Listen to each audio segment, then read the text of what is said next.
vamos a hablar del cerebro y esas secuelas que nos ha dejado el COVID en el cerebro.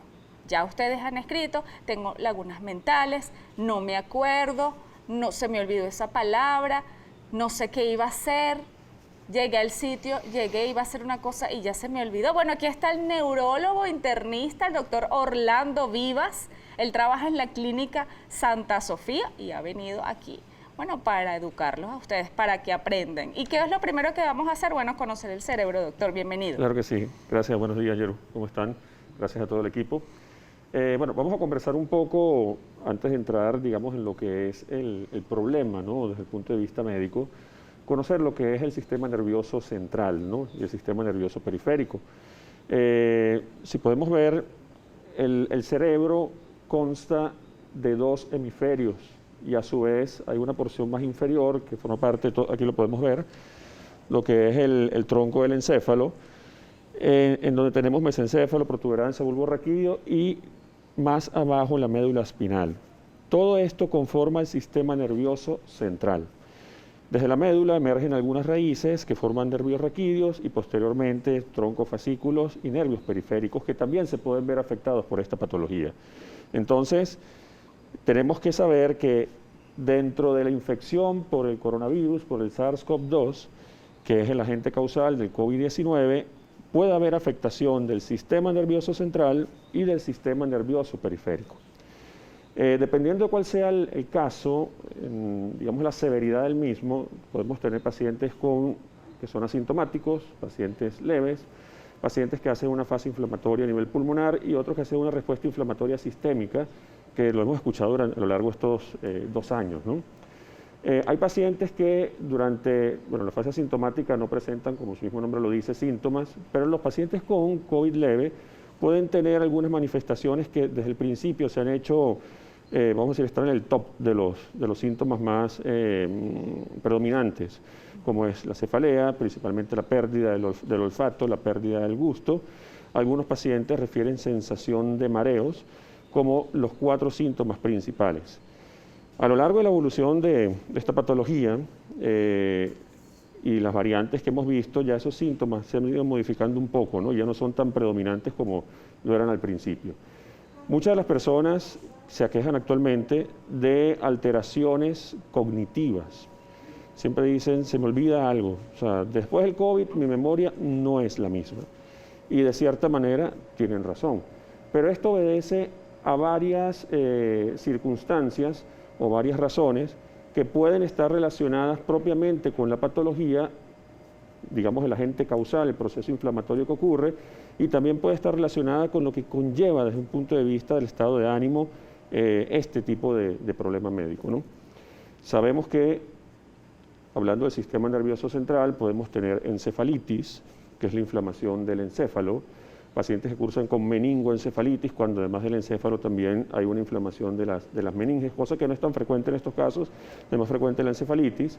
Podemos tener encefalitis hemorrágicas necrotizantes, mayor predisposición a la presentación de ictus, que son los eventos cerebrovasculares agudos, principalmente isquémicos, porque sabemos que existe un proceso inflamatorio, pero también existe un estado, una condición protrombótica.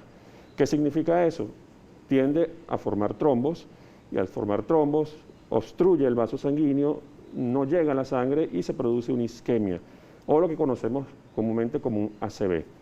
Eso puede ocurrir no solamente a nivel cerebral, sino también a nivel cardíaco, por eso la mayor predisposición para cardiopatía isquémica aguda, para infartos, que seguramente ya lo saben o se ha tocado en otras oportunidades, ¿no?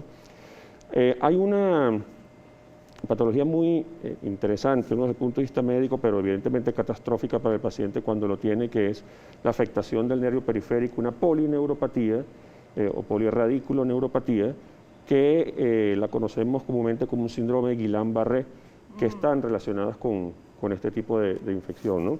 También podemos tener problemas musculares, o sea, miopatías, y una de las principales quejas actualmente, que es ese síndrome post-COVID. Todo el mundo habla del síndrome post-COVID. De eso no sé si lo han escuchado, pero no, a mí me dio COVID y ahora estoy en el post-COVID. Pero realmente, ¿qué es el post-COVID, ¿no? Que tiene que ver mucho con las preguntas que hicieron en el segmento anterior. Es un proceso que todavía no está muy bien definido, no existen criterios diagnósticos bien establecidos, los ingleses, escoceses dicen una cosa, los estadounidenses dicen otra, entonces no se ha llegado a un punto, digamos un consenso, un punto en común.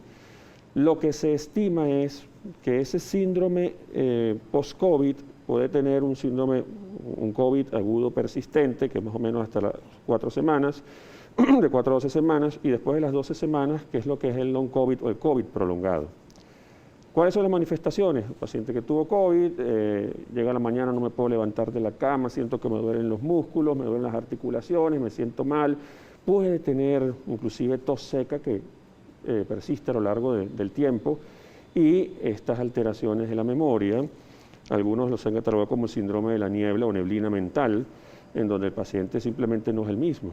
Yo antes hacía 3 trabajos a la vez, yo podía recordar lo que sea, ya no. Ya le cuesta evocar algunos recuerdos o su capacidad resolutiva en cuanto a algunos problemas del día a día, o sea, su rutina diaria se le dificulta. Ahora, doctor, cuando un paciente va a su consultorio, ¿hay alguna manera de usted demostrarle, sí, mira, de verdad, tienes una secuela de COVID aquí en el cerebro? O sea, hay una placa, hay un dibujo que usted le ponga en pantalla y le diga a la gente, sí, mira, tienes esto inflamado, tienes aquí tal cosa. Depende mucho de la, digamos, de la enfermedad, ¿no? De la patología. Evidentemente, si estamos pensando en un paciente que tiene una encefalitis, que es un proceso ya más agudo, tal vez no se ve en el consultorio, sino en la emergencia, y ya es un paciente hospitalizado, realizas estudios de neuroimagen cerebral, específicamente una resonancia magnética nuclear cerebral, en donde puedes ver algunas alteraciones, inclusive en algunas secuencias de ese estudio. Pero para poder determinarlo tienes que hacer un estudio directo del líquido cefalorraquídeo. ¿De qué se trata esto? Una punción lumbar en donde puedes abordar, extraes un poco del líquido y lo estudias. Ese líquido nos va a dar una información muy importante para saber o conocer, realmente reconocer si hay un proceso inflamatorio. E inclusive allí puedes realizar una prueba que muchos la conocemos como la PCR-RT, que es la reacción en cadena polimerasa en tiempo real, para este virus, para el SARS-CoV-2, y podemos tener un resultado positivo que de cierta manera confirmaría parte del diagnóstico en ese paciente. Ahora, el paciente que viene a la consulta, que es el que vemos con mayor frecuencia, uno realiza diferentes tests, ¿no? Diferentes pruebas en escritorio, en donde podemos verificar si existe un problema cognitivo. Hay que tener mucho cuidado porque hay pacientes, y más que todos los pacientes mayores, que pueden tener episodios confusionales, que son más propensos a desarrollar este tipo de trastornos, o que de manera preexistente ya traían, digamos, otro tipo de trastorno cognitivo y empeora con la infección por coronavirus. Ese tipo de test y evidentemente la evaluación clínica siempre tiene que ir de primero antes de realizar otro tipo de estudios. Generalmente el diagnóstico es netamente clínico, a menos que sospeches otro tipo de situación en donde o pides un estudio que te permita evaluar estructura, como la neuroimagen cerebral, resonancia, tomografía, o solicitas estudios electrofisiológicos, como en el caso del electroencefalograma, para descartar otro tipo de alteraciones, ¿no? Hay que tener mucho cuidado, saber diferenciar muy bien entre lo que es agudo, de ese COVID agudo, y lo que es crónico, que es lo que llamamos ya ese digamos, saco grandote de post-COVID, porque las causas de alteraciones cognitivas, alteraciones conductuales pueden ser diferentes. Inclusive, en ese post-COVID tenemos que considerar los trastornos neuropsiquiátricos, que muy bien una de las personas que comentó tenía depresión después del COVID, ¿no? Entonces, claro, sabemos que la depresión tiene una base, un sustrato también inmunológico, inflamatorio, que está presente, pero también es el hecho de, si tuve un COVID severo, estuve con oxígeno, hospitalizado una gran cantidad de días, entonces eso te genera también un estrés postraumático. Esto puede ser traumático para las personas y por tanto el abordaje tiene que ser multidisciplinario. No puede ser solamente el neumonólogo, no puede ser solamente el internista, el neurólogo, el psicólogo, sino que tiene que ser un equipo que esté allí para atender al paciente, para darle la mano, para poder conversar con él y evidentemente salir adelante, ¿no? Bueno, demasiada información, demasiado. Ya usted sabe, puede retroceder. Este programa va a estar en nuestro canal de YouTube. Oye, ya va que no entiendo. Bueno, no, tranquilo, vamos con calma. Ya usted sabe, mire todo lo que ocasionó el COVID. Ahora en el cerebro, porque al principio no se decía nada del cerebro, al principio era con el olfato, perdí el olfato. Sí. El olfato, la gente lo puede recuperar finalmente algún día de su vida. Sí, fíjese que aquí ese es un punto muy importante porque fue uno de los primeros síntomas. Ya en otras oportunidades, por otros procesos infecciosos, podías tener disminución del olfato, disminución del gusto. Ya es algo que se conocía, ¿no? Pero una de las banderitas rojas, de las características principales de esta infección del COVID-19 o la infección por el SARS-CoV-2, era la pérdida o disminución del olfato y del gusto. Existe un proceso inflamatorio, principalmente se caracteriza por ser un proceso inflamatorio local, lo que genera esta alteración del olfato. Evidentemente, si ese proceso inflamatorio puede ceder con el tiempo, podemos ir recuperando poco a poco esa función.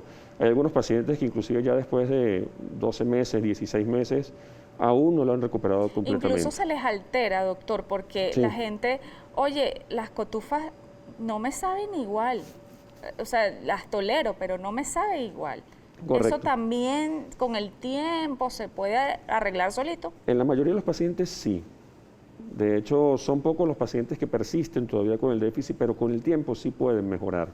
Ahora, es muy importante ese punto que acabas de comentar, Yeru, que tienes la pérdida y tienes la alteración. O sea, lo que nosotros llamamos, por ejemplo, si es en anosmia, que es la pérdida del olfato, la hiposmia, que es la disminución, la ageusia, que es la pérdida del gusto, o la disgeusia, que es la perversión o alteración en cuanto a la percepción en este sentido, ¿no? Poco a poco el paciente va a ir recuperándolo, la mayoría de los casos, ¿okay? Es así, pero hay algunos, un pequeño porcentaje que todavía puede persistir con esta alteración. Tenemos 2 años de pandemia, 2 años conociendo a este coronavirus, porque los coronavirus ya existían previamente, y tenemos que darle chance todavía para saber cuál va a ser la evolución. Vamos a seguir conociendo, porque hay estudios que han hecho del cerebro, pero como que todavía no está como muy claro, doctor. ¿Usted qué nos puede decir de los estudios que ya se han hecho, se han verificado? Fíjate, hay varias hipótesis, teorías, muchos estudios con una buena data, o sea, con una buena cantidad de pacientes que te puede decir, bueno, mira, tenemos una información valiosa acá, pero todavía es pronto para asegurarlo. Hay algunos estudios inclusive que pudieran alarmar un poquito, ¿no? Lo que es la relación de la infección por COVID y enfermedades degenerativas o neurodegenerativas. Algunos plantean relación Alzheimer-COVID, cosa que evidentemente nos preocupa a todos, ¿no? Yo, en mi experiencia personal, en lo que es mi unidad, mi consulta, la mayoría de mis pacientes que han presentado algún tipo de trastorno cognitivo han venido en mejoría. De verdad que ha sido bastante satisfactorio, pero es un trabajo multidisciplinario, ¿okay? Que creo que hacia allá es donde van ahora los estudios actualmente, ¿no? Poder determinar qué es lo que está sucediendo para poder intervenir. Y como esto es un proceso inflamatorio, como toda cascada de inflamación o inflamatoria, tú puedes, de cierta manera, bloquear, o es lo que buscamos, tratar de disminuir ese proceso inflamatorio. Una de las cosas que más nos preocupa es que no solamente es si tienes un COVID severo y terminas en terapia intensiva, intubado, sales con el favor de Dios de todo esto, mejoras o puedes tener unas alteraciones X o Y, sino que inclusive con COVID leve puedes llegar a presentar alteraciones desde el punto de vista cognitivo. O sea que, no, me dio leve, fue solamente un moquito y ya. No solamente es eso, sino es lo que está ocurriendo más adelante, lo que ocurre después de ese proceso. ¿Qué tipo de secuelas deja el COVID en el cerebro y en pacientes que tienen tratamiento anticonvulsivos? Ok, bueno, dentro de las secuelas ya hemos venido hablando un poco de todo esto, ¿no? Las alteraciones de la memoria, alteraciones de la atención, dependiendo de si fue un cuadro agudo con encefalitis, pudiera quedar algún tipo de déficit motor sensitivo. Todo depende de la severidad del cuadro. Pero los pacientes que tienen tratamiento ya previamente con antiepilépticos, lo que se ha visto es que, bueno, deben mantener evidentemente su tratamiento. En algunos casos pudiera tener una mayor susceptibilidad a desarrollar crisis epilépticas, o sea, convulsiones, durante esa fase aguda. Inclusive pacientes que no tienen antecedentes, una de las manifestaciones clínicas que pudiera llevarlo incluso al área de emergencia son crisis epilépticas, o sea, convulsiones. Se le agudiza. Se le puede agudizar. Se puede agudizar o inclusive pueden aparecer si el paciente no lo sufría previamente, por esa inflamación de la corteza cerebral, del mismo encéfalo. Doctor, ¿por qué le queda a uno la sensación de un sabor en específico? Ejemplo, desinfectante. Ok. Bueno, fíjate que eso es una pregunta interesante, ¿no? Porque dentro de esa perversión que puede existir del gusto, o sea, que es lo que llamamos, o esas alteraciones, la disgeusia, hay algunos pacientes que reportan un sabor en particular, ¿no?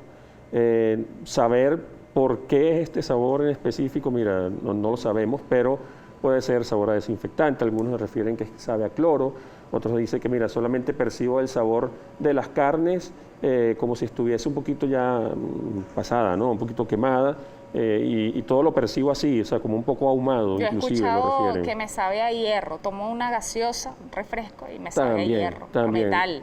Pero eso forma parte de la misma alteración del gusto que no sabemos realmente por qué va hacia un sabor en particular, ¿no? O una percepción en particular.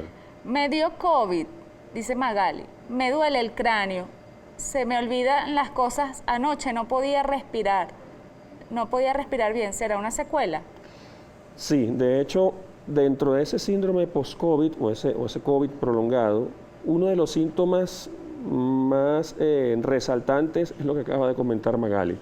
Tenemos esa alteración, ese dolor, o sea, la cefalea, dolor de cabeza que puede persistir, la sensación de falta de aire, que el paciente dice, bueno, corren buscando un oxímetro de pulso, un saturómetro, se lo coloca 99, pero es que siento que me falta el aire.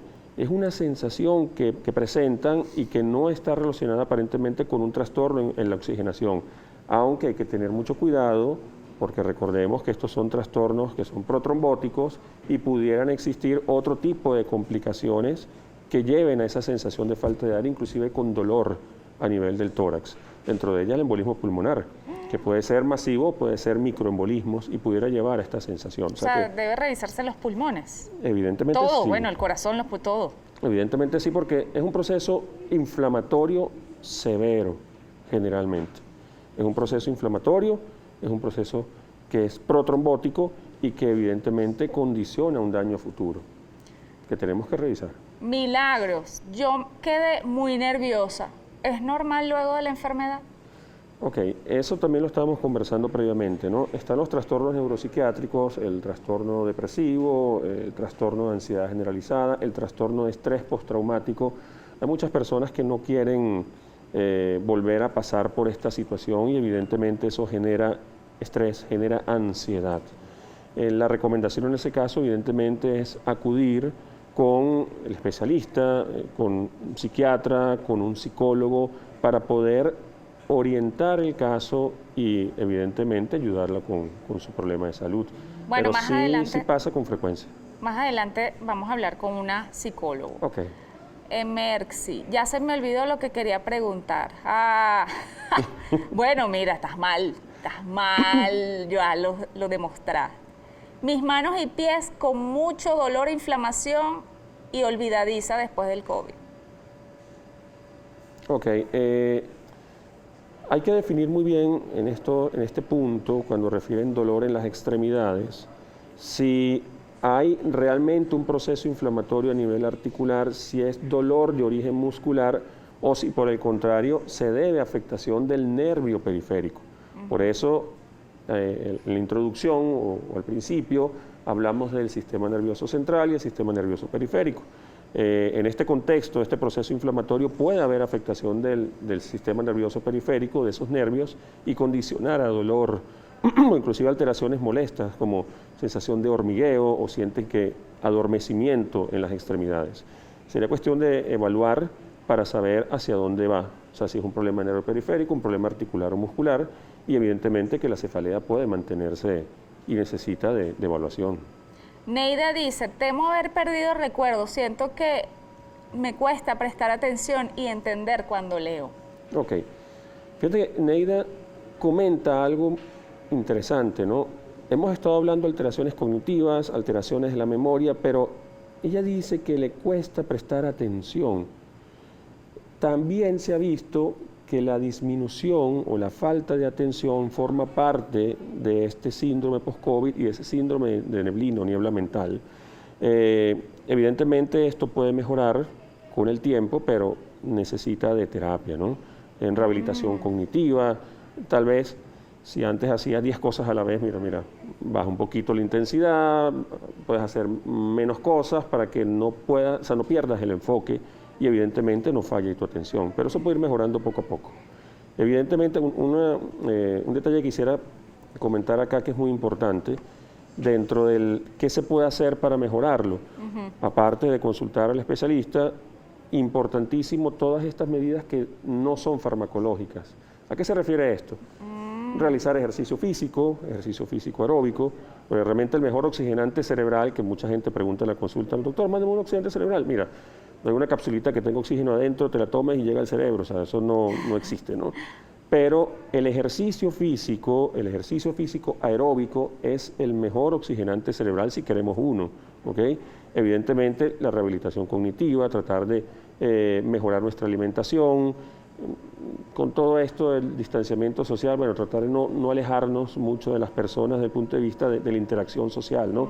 Tratar de no, porque ese ha sido un problema importante, nos hemos encerrado realmente en nuestras casas, aislados por el miedo, el temor, pero ese es un factor que también ha condicionado a que se presenten trastornos cognitivos, que no tiene que ver con procesos infecciosos. Porque mucha gente dice, pero es que si yo no he salido de la casa, no he tenido COVID, entonces ¿por qué se me está fallando la memoria? ¿Por qué está pasando esto? Bueno, esa es una de las causas que se ha planteado a lo largo de estos 2 años, ¿no? Y que también tenemos que tomar en consideración. Aquí dice, voy a un sitio, cuando llego se me olvida lo que voy a hacer, Marisol. Ok, bueno, Marisol, ahí es un poco más de lo que estamos hablando, esas alteraciones de la memoria, las alteraciones en cuanto a la atención. Probablemente llegas al sitio y vas a tener que sentarte un ratito y para ver, qué venía, y lo más seguro es que sí regrese ese recuerdo, ¿no? O regrese la intención para la que ibas allí, pero te cuesta un poquito más, eso hay que trabajarlo. Aquí Merly dice que le dio COVID en enero y todavía tengo la ferritina en 331. Ok, la ferritina se ha tomado como uno de los indicadores o marcadores de inflamación. Hay pacientes que pueden persistir con estos marcadores inflamatorios elevados, inclusive se reportan hasta más de 12 semanas. Por eso es que dentro del COVID prolongado se plantea que existe también una base inflamatoria, porque no solamente ferritina, sino también hemos tenido elevación de proteína C reactiva, hemos visto elevación de fibrinógeno principalmente, ¿no? Que es lo que vemos allí. Incluso el dímero D, que sabemos que es uno de los indicadores que nos llevan a pensar en patología, un estado protrombótico, que hay que tenerlo muy en cuenta, ¿no? Entonces aquí la recomendación es, bueno, mira, vamos a seguir haciendo los estudios complementarios, seguir revisando, colocar la lupa allí, no perderlo de vista hasta que comience a disminuir de manera progresiva. Bustamante Carla dice, me dio COVID 2 veces, la segunda vez fue más fuerte, sufro de migraña desde los 26. Y dice que, no, esta es otra persona, bueno, sufre de migraña, ¿esto se puede intensificar la migraña? Ok, generalmente hay que tener claro que existe una cefalea tipo migraña. O sea, eso ya viene con ella desde joven, ¿no? Desde adolescente, por lo que entendí. Con el COVID tú puedes tener dolor de cabeza como parte de la enfermedad. Entonces hay que saber diferenciar muy bien cómo es el dolor de cabeza. Generalmente se pueden diferenciar un poco. O sea, el paciente migrañoso se conoce, sabe cómo es su dolor, sabe si la cefalea del COVID o la que tuvo durante el COVID, después del COVID, es diferente y hay que tratarla como tal. No se intensifican las migrañas, o por lo menos no se ha visto, pero sí la aparición de cefalea porque es otra causa, ¿no? Otro factor. Ok. Hablando un poco de las complicaciones y cefalea y del proceso protrombótico, hay causas de cefalea que no solamente es la infección de COVID o por el SARS-CoV-2, sino que hay inclusive complicaciones trombóticas, trombosis de los senos venosos durales, o sea que son unas venas grandes que están a nivel cerebral, que pueden condicionar a dolor y de manera secundaria por la trombosis, hipertensión endocraniana. Entonces, la cefalea en COVID no es un síntoma que, bueno, me tomo un acetaminofeno, un ibuprofeno y ya, sino hay que evaluarla porque o bien puede ser la cefalea habitual, entre comillas, de la infección, o pueden ser complicaciones que son severas. ¿Y dónde duele, doctor? Porque por lo menos a uno siempre, ay, me duele aquí, y me hace así, acá, Ajá. o me duele aquí, Correcto. o me duele aquí. Lo que ¿Dónde describe duele? la literatura con mayor frecuencia es cefalea frontotemporal, o sea, la región frontal a nivel temporal, que puede ser opresiva si irradia hacia la región posterior de los ojos, o inclusive en algunos casos puede ser pulsátil, o sea, que es eso que sientes que late. Pero en este tipo de cefalea que te estoy comentando, con las complicaciones trombóticas, puede ser inclusive holocraniana. ¿Qué quiere decir eso? Global. O sea, eso es importantísimo. O sea, todo. O puede ser segmentaria. Obviamente puede estar relacionado a otro tipo de manifestaciones.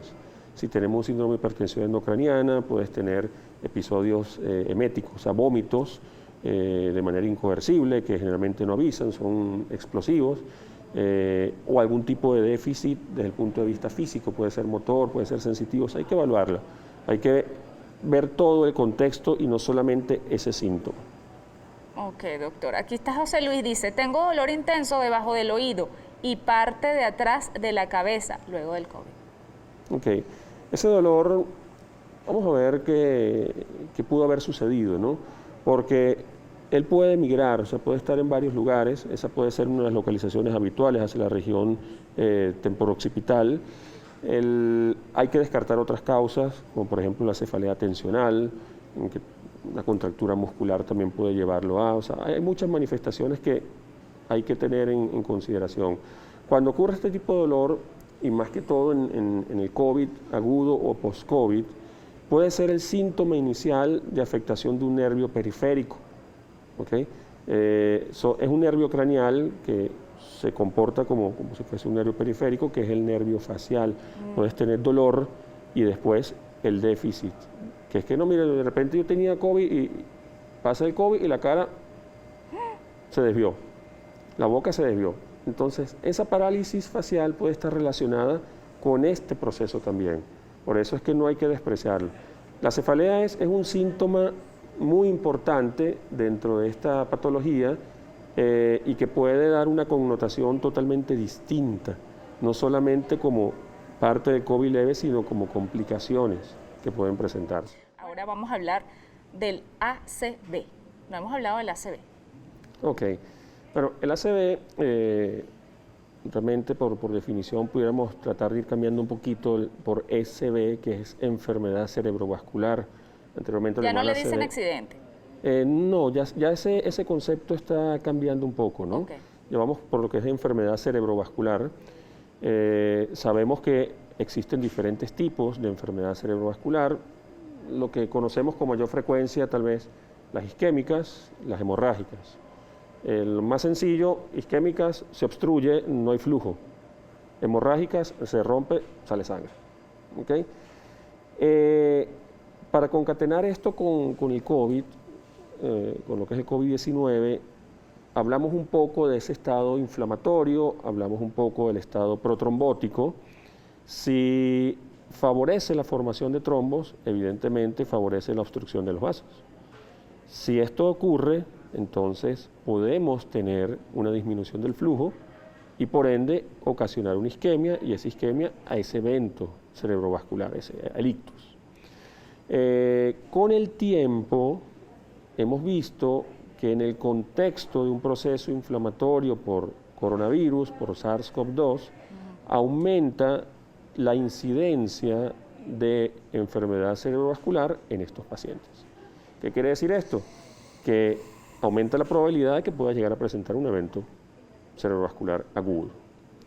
El tratamiento principalmente es el mismo, o sea, básicamente vamos orientados a los mismos protocolos que manejamos de manera o siguiendo las pautas internacionales y mundiales, y la única precaución adicional es que, bueno, evidentemente estamos en un estado proinflamatorio, un estado protrombótico y un proceso infeccioso en donde tenemos que, como personal de salud, también cuidarnos, ¿no? Mantener, digamos, esas medidas de protección. Yo estoy en mi casa y hay alguien que tiene los síntomas, o sea, ¿cómo identificar ese síntoma?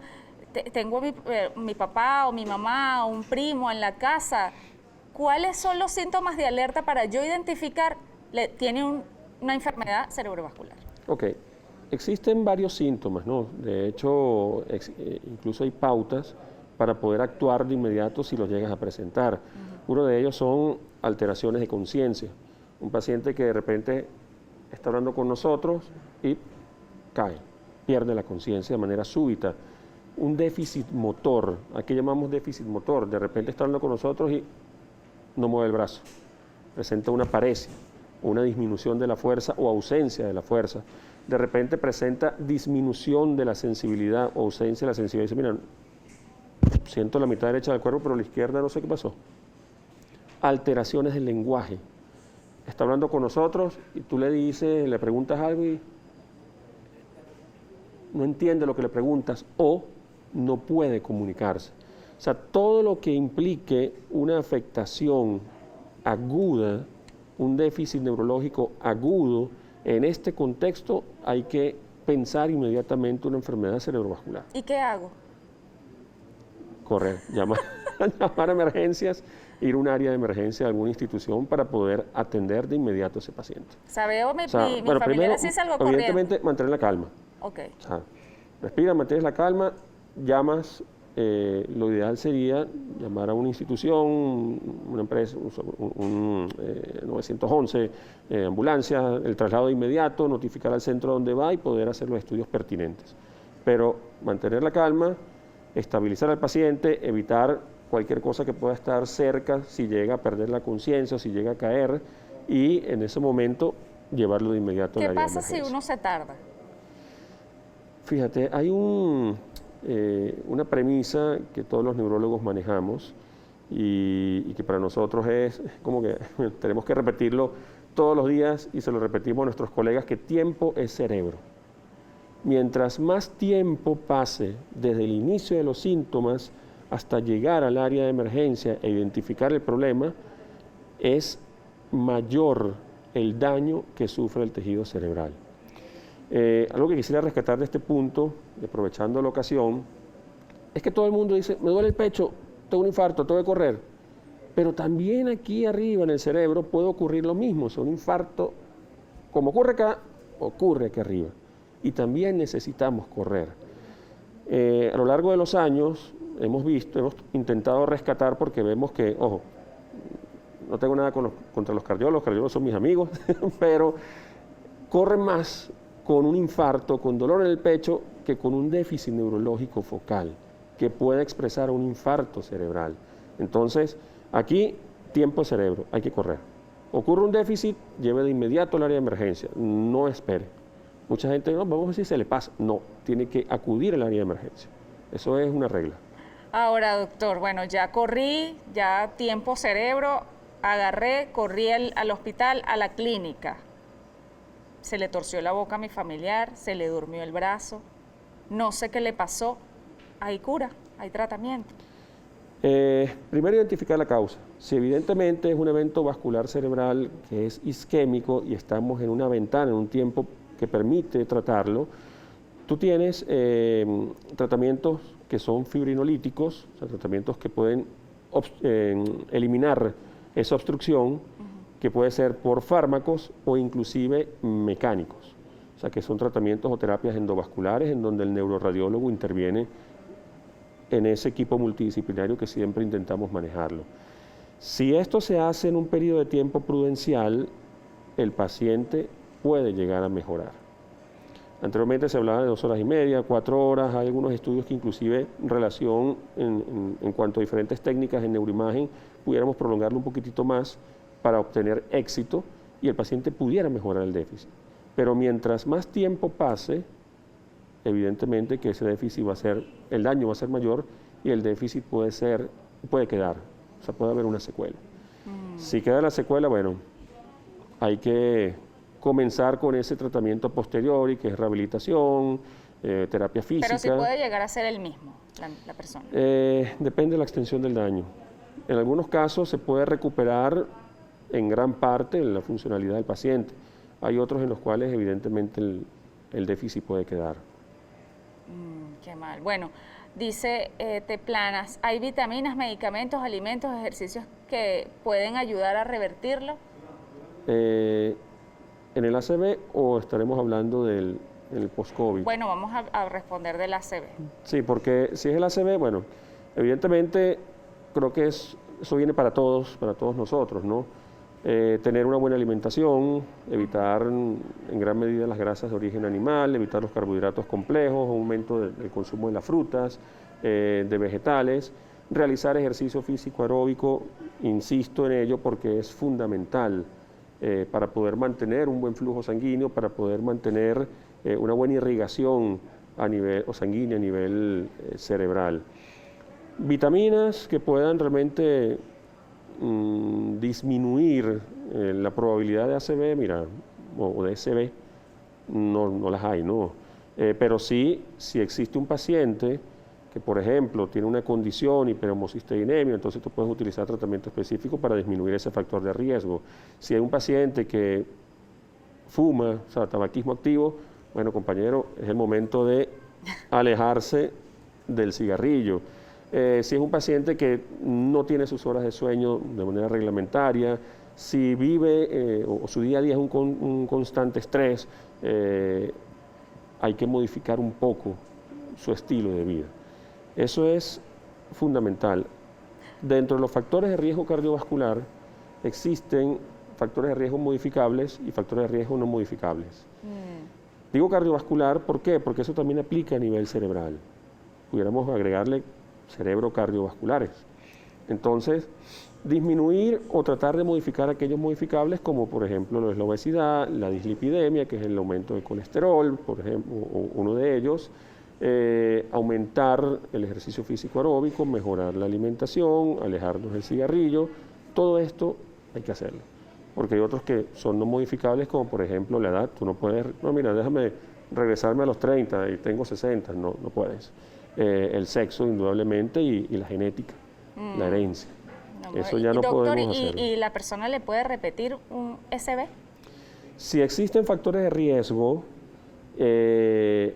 si hay una enfermedad o formación de placas a nivel de los vasos sanguíneos, el paciente no sigue tratamiento, no realiza estas medidas que estamos conversando de modificar un poco estos factores, evidentemente que el riesgo sigue allí latente y puede llegar a suceder. Bueno, doctor, aquí tenemos muchísimas preguntas. La gente habla sobre perdí mi agilidad mental, se me duermen las manos, se me duermen los pies, tengo lagunas, me dio COVID en diciembre, tengo inflamación. Le voy a dejar estos últimos minutos para que usted le responda a todas esas personas genéricamente de estas patologías, estas cositas que siente. Recomendaciones, doctor. Mira, la recomendación, sin lugar a dudas, ante estos síntomas que persisten, es acudir y buscar ayuda. Es necesario evaluarlo porque, como hemos visto, hay una amplia gama de síntomas, hay muchos y muchas vertientes, ¿no? Lo vimos, la cefalea puede ser parte, cefalea normalita, entre comillas, porque así la llaman nuestros pacientes, de la infección viral, pero también puede ser la connotación de otro proceso más severo. Se me duermen las manos, será una polineuropatía, tenemos que evaluar ese nervio periférico. Entonces, mi recomendación principalmente es acudir al especialista para poder evaluar y despejar todas esas dudas para que evidentemente puedan seguir su vida con la mayor normalidad posible y lo más tranquilos posible. Bueno, muchísimas gracias, doctor, por estar aquí con nosotros, por aclararnos las dudas a mí y a toda la audiencia. Orlando Vivas, neurólogo internista. Ay, que se me olvidó algo, que el doctor no me respondió tal cosa. Bueno, Neurovivas. Vaya a Neurovivas y allí le hace la pregunta. Seguimos hablando del cerebro, esta vez con Erika Pazmiño, psicólogo clínico, especialista en neuropsicología, número de federado 7142, @neuropsicsalud. Neuropsic, PSIC, salud. Bueno, ahorita lo vamos a colocar en pantalla.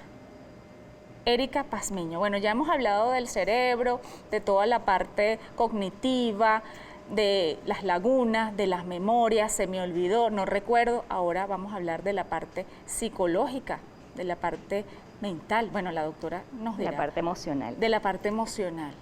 Doctora, bienvenida. Muchas gracias. Bueno, emocional y también cognitiva, ¿no? Porque nos llegan los dos casos. Ciertamente, a raíz de esto nuevo que ocurre a nivel mundial, se disparan las alarmas y se despiertan muchas patologías que probablemente estaban bien contenidas en estas personas que nunca habían presentado nada, pero empiezan a tener trastornos de ansiedad, ataques de pánico, depresión inclusive, o si ya había algo allí latente, ya no latente, sino que estaba manifestado en este paciente, ya era un paciente psiquiátrico, ya acudía a las consultas, se puede acentuar esta sintomatología, ¿ok? Y bueno, esto es lo que nos llega de forma, un repunte en todas estas patologías, más del área depresiva, ansiosa, muchos trastornos por estrés postraumático en estas personas que sufrieron de COVID, sobre todo los hospitalizados, y también lo que hablaba el doctor antes, porque al haber una afectación a nivel cerebral, eso se va a ver en nuestro funcionamiento cotidiano. ¿Y qué podemos hacer, doctora? Primero, estar atentos a los síntomas y buscar ayuda, ¿ok? Buscar ayuda. Si no conozco de un profesional, siempre, si yo estoy dispuesto a poderlo conversar con alguien cercano, seguro me va a decir, mira, yo conozco en tal sitio a alguien que atiende esto, vamos, te llevo. Porque muchas veces estas personas ni siquiera quieren salir de casa. Entonces, el apoyo familiar es importante, el apoyo de conocidos, esta red social es fundamental para que se pueda abordar la situación de la mejor forma. Mientras yo más tempranamente acuda al especialista, más beneficios y más prontamente los voy a ver. ¿Y cuáles son, digamos, cuando la gente va a la consulta, voy a la consulta, cuál es lo común y cuál es la terapia que se le hace? Bueno, lo común es, se ha descrito que 1 de cada 5 pacientes van a presentar algún síntoma neuropsiquiátrico. Esto va desde las patologías afectivas o las alteraciones afectivas, como ya te he dicho, depresión, ansiedad, hasta alteraciones cognitivas, están todas metidas allí. Entonces, es muy variado, ¿ok? Tristeza, no tienen ganas de salir de casa, esta dificultad para respirar, que está asociada también a síntomas de COVID, pueden ser también partes de los ataques de pánico. Entonces, hay que dilucidar bien si esto se trata de la enfermedad o la infección por COVID o es que está presentando ataques de pánico la persona. Y a partir de lo que se encuentra en esa evaluación clínica, en esa entrevista, se va a determinar, por supuesto, la intervención. Si hay alteraciones cognitivas, estimulación cognitiva o rehabilitación cognitiva, dependiendo del caso. Si es una cuestión más afectiva, lo abordamos desde el punto de vista de la psicoterapia. ¿Ok? Vamos a explorar qué está disparando ese sentimiento, esa sensación, y a partir del funcionamiento del paciente lo vamos abordando. Ahora también la gente como que se acostumbró, no todos, a estar en la casa. Ay, no, ya quiero llegar a la casa, ya quiero llegar a la casa. Y eso es importante porque, por lo menos en las alteraciones cognitivas, en esto del COVID tenemos que ver dos vertientes. Una es la vertiente de la pandemia como tal. ¿Cómo afectó la pandemia, así no me haya dado COVID, en mi funcionamiento cognitivo y emocional? Y la otra vertiente es si a mí me dio COVID. Si yo tuve COVID, ¿cómo me afectó la infección a nivel cerebral, a nivel emocional? Y cómo responder a esto, ¿no? Son dos vertientes que son distintas, que están relacionadas, pero hay que explorar muy bien. ¿Por qué el paciente está triste? ¿Por qué el paciente está ansioso? ¿Presentaste algún síntoma de COVID? No, nunca tuve COVID, pero yo sigo teniendo dificultad para salir a la calle, estoy encerrado, no salgo porque me da pánico contagiarme, entonces me voy aislando, ¿ok? Y eso va a despertar muchas otras cosas, depresión, etcétera, y están las otras personas que sí tuvieron COVID y que eso pueda acarrear los ataques de pánico, probablemente si estuvieron en terapia intensiva, más todavía porque el cerebro sufre aún mayor las consecuencias de esto y se van a ver mayores síntomas de tipo cognitivo sobre todo, o de tipo de trastornos por estrés postraumático, porque son situaciones bien fuertes que tiene que afrontar el ser humano y que no estaba preparado para esto. ¿Y cómo le digo a un paciente que tengo en mi casa que creo que está deprimido, está triste, de pronto está llorando y uno no sabe por qué? ¿Cómo se hace esa persona? O sea, ¿cómo hago para que, asista? Porque la gente a veces no quiere ir al psicólogo. Lo primero es tener la apertura para escuchar, ¿ok? Muchas veces cuando tenemos un familiar en estas condiciones, lloroso o ansioso, nosotros mismos nos abrumamos con eso, o sea, no queremos verlo así, jamás lo habíamos visto así y eso como que perturba muchísimo y lo que hacemos más bien es dejar de atenderlo como debe ser.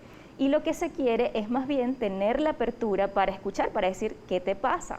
¿Te puedo ayudar en algo?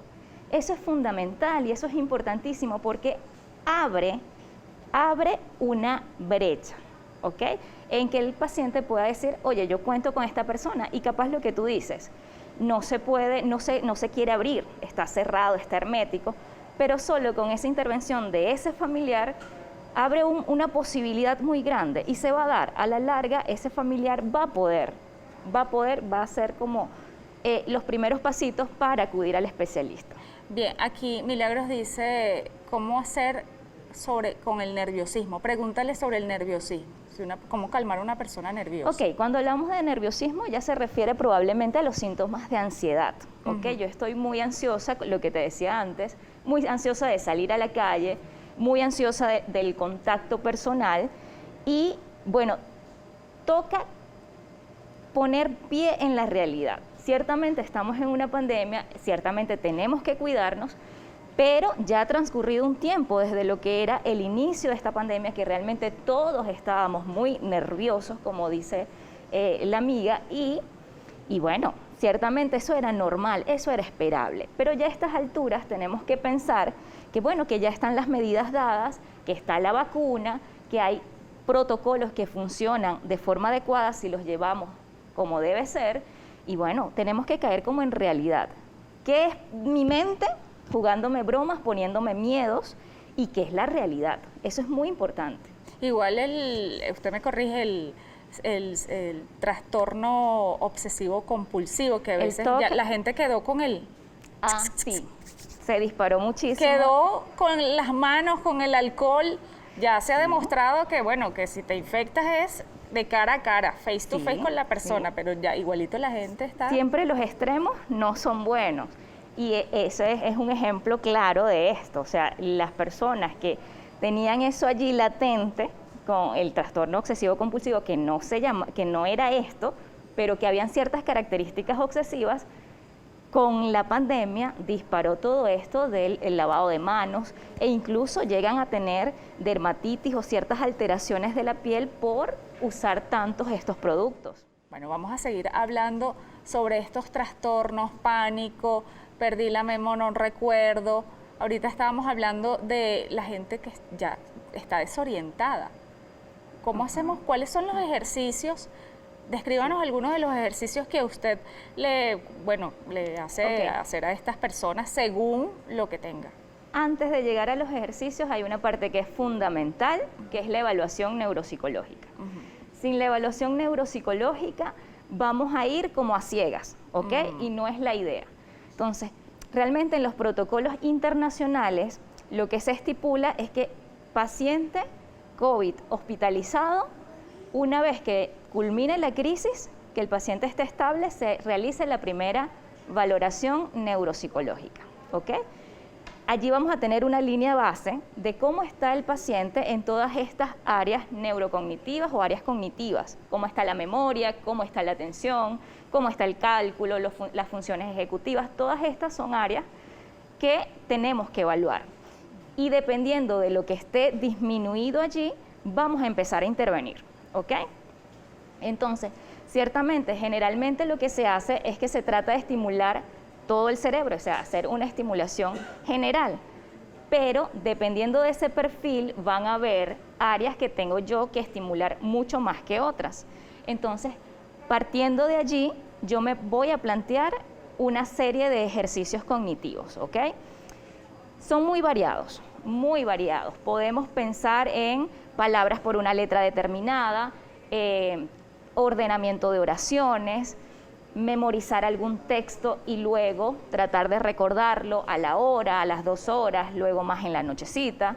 Y así vamos a ir estimulando. Hay también juegos que todos podemos conseguir y que pueden hacer. La cuestión es que se deben hacer de una forma estructurada y constante. No es lo mismo, yo voy a ir un ratito al gimnasio hoy, si quiero hacer músculos, y luego voy al mes. Ahí no estoy haciendo nada más que perder el tiempo. Estos ejercicios se tienen que hacer diariamente, por alrededor de 1 hora aproximadamente. Te tomas 1 hora al día. Si es mucho para ti porque hay agotamiento, porque estás cansado, bueno, vamos a disminuir, que sean 20 minutos en la mañana y 20 minutos en la tarde y vamos incrementando. Ejercicios o juegos tipo sudokus son buenísimos, tenemos que instruirnos en cómo hacerlo e ir aumentando la dificultad. Rompecabezas, o sea, pero todo esto va a depender, como te digo, de ese perfil neurocognitivo inicial o base que vamos a tener. Luego de esa línea base, si el paciente sale bien, no hay alteraciones cognitivas, igual se debería reevaluar a los 3 meses. Y si ya sale bien, alta con ese paciente. Pero si en la primera evaluación hay alteraciones, se debe indicar los ejercicios cognitivos y luego de 3 meses volver a la reevaluación. Si esta reevaluación sale bien, se vuelve a evaluar dentro de 3 meses. Si ya sale bien allí, alta. Pero si sale mal, vamos a seguir evaluando cada 3, cada 6 meses para monitorear la evolución de ese paciente y ver si el tratamiento ha sido efectivo. Otra cosa importantísima es que muchas veces la ansiedad va a influir negativamente en mi evolución cognitiva. Si yo estoy presentando síntomas, si yo estoy presentando alteraciones en la atención o en la memoria, y eso a mí me abruma de una manera significativa, me pone ansioso, me pone nervioso, voy más allá en el pensamiento y pienso que eso puede quedarse, eso va a influir negativamente en que eso va a permanecer el síntoma. Si yo me tranquilizo, si yo asumo, y es lo que generalmente pasa, la clínica se va a ir poco a poco. Conocemos que el virus atraviesa la barrera hematoencefálica. Al atravesar va a haber un daño a nivel cerebral, una inflamación que lleva su tiempo y que, bueno, tenemos que darle tiempo al cuerpo también, así como van recuperando los pulmones, el corazón o cualquier órgano que esté siendo afectado, también el cerebro tiene que tener su tiempo para recuperarse y vamos potenciando esa recuperación si vamos haciendo la intervención adecuada. Ahora, doctora, aquí habla mucho de la niebla mental, sí. Brain fog o niebla mental. El brain fog está descrito, es un cuadro cognitivo que se presenta posterior al COVID. Incluso 6 meses posterior al COVID podemos empezar a presentar este tipo de síntomas y lo más característico o la queja más frecuente es dificultades en la atención y en la memoria. Lo que dice el paciente, ¿ok? El paciente llega refiriendo, no me estoy concentrando bien, se me olvida todo. Cuando evaluamos realmente el síntoma en ese perfil cognitivo que te comentaba, lo que más sale alterado es la atención, ¿ok? Obviamente, si tenemos una alteración en la atención, no vamos a poder memorizar de forma adecuada, ¿ok? Entonces, sí, se puede dar. Primer síntoma, esta parte de la atención y concentración, hay alteraciones en la memoria, tanto en almacenamiento como en recuperación. También hay alteraciones en las funciones cognitivas, que son los que nos permiten planificar, organizar, llevar como de forma adecuada nuestra cotidianidad. Hay alteraciones descritas en cálculo también, o sea, es como una gama de muchas alteraciones. Ojo, todo esto no se va a dar en la misma persona, o sea, unas personas pueden presentar algunas cosas y otras personas pueden presentar otras. Ahora, ¿Okay? y el estado de ánimo. Hoy, mira, me levanté con ganas de emprender, quiero hacer una página web, ya tengo aquí el borrador y ya mañana no quiero. Ay, no, que nada, nada. Okay, Unos altibajos. Hay fluctuaciones que, ojo, también se pueden dar en situaciones de no COVID. Hay que ver si esas fluctuaciones están asociadas a alguna otra patología, como un trastorno afectivo de tipo bipolaridad, por ejemplo. Entonces hay que evaluar muy bien, para eso es importantísimo, porque son evaluaciones, son diagnósticos clínicos. Entonces una buena entrevista nos va a decir por dónde va la cuestión, si realmente esto es producto del COVID o esto viene de antes, o es parte de que yo funciono de esa manera, o estaré deprimido. Probablemente hay síntomas allí que no terminan de salir, hay algo que me motiva un día, pero al otro día no tengo esa motivación y puedo yo estar presentando esas fluctuaciones en el ánimo o en mi capacidad para hacer las cosas, esa iniciativa, lo que llamamos la iniciativa. Eso es importante porque la entrevista clínica es fundamental. Si yo no puedo hacer una buena entrevista, no voy a dar con un adecuado diagnóstico y por ende en una intervención adecuada. Y nos pasa que muchas personas llegan a la entrevista, llegan a la consulta el primer día y me dicen, mire, después del COVID yo quedé así, tengo alteraciones de memoria. Y uno se va explorando para atrás, ya va. Segura que fue antes del COVID, vamos a ver cuándo empezó esto. Exploramos con el familiar porque es muy importante que haya un familiar que nos pueda dar cuenta de lo que está pasando desde otro punto de vista. Entonces, muchas veces resulta que esa investigación en el consultorio nos da que estos síntomas no empezaron post-COVID, empezaron antes, pero se están acentuando en este momento. Nos pasa mucho con los adultos mayores, ¿ok? El brain fog o la niebla mental, o niebla del cerebro, como también se conoce, es algo que podemos ver incluso en pacientes jóvenes. Pacientes de 25 años incluso se han descrito, de 25, 30, 40 años. Podemos ver el brain fog. Pero también pueden llegar pacientes más adultos y es en estos adultos mayores cuando esta situación se va a ver. ¿Ok? Por eso es fundamental que siempre estemos atentos, no porque llegue una infección, no porque llegue una situación de enfermedad, es que me voy a abocar a ese familiar. O sea, yo debería estar atento a ese familiar, sobre todo si es un adulto mayor solitario. Bueno, muchas cosas que decir, muchas cosas que aprender. Ya usted sabe, si usted se siente raro, mal o un familiar, bueno, tiene que ir al especialista. Y recuerde que, bueno, va pasando el tiempo y lo van atendiendo a uno de manera interdisciplinaria, o sea, Así multidisciplinaria. Que me atiende el psicólogo, me atiende el neurólogo, porque hay que ver para sanar, porque hay tratamientos, sí lo hay. Sí lo hay. Y eso es muy importante porque muchos se quedan en el pánico, en el miedo, en la parálisis y ahí sí se puede prolongar mucho más estos síntomas que son fastidiosos, que son bien difíciles de manejar en solitario. Pero está el especialista y se puede hacer muchísimo, muchísimo. Entonces tenemos que superar ese miedo inicial que nos da el temor a que esto permanezca y que ya no pueda ser mi vida como era antes, porque realmente comprobado, o sea, hay evolución satisfactoria si esto se atiende a tiempo en estos casos post-COVID, ¿ok? Ya veremos en años, hay mucho que investigar, pero por los momentos, cuando se interviene a tiempo, se ha visto una mejoría en estos pacientes y cuando disminuyen los síntomas de ansiedad. Ahora que decías, el equipo multidisciplinario, sí, el psiquiatra, si hay que medicar estos síntomas de ansiedad y depresión, también hay que hacerlo. Los antidepresivos son neuroprotectores, o sea que a la larga nos van a proteger nuestro cerebro. Entonces no tengamos miedo, si es necesario, hay que hacerlo.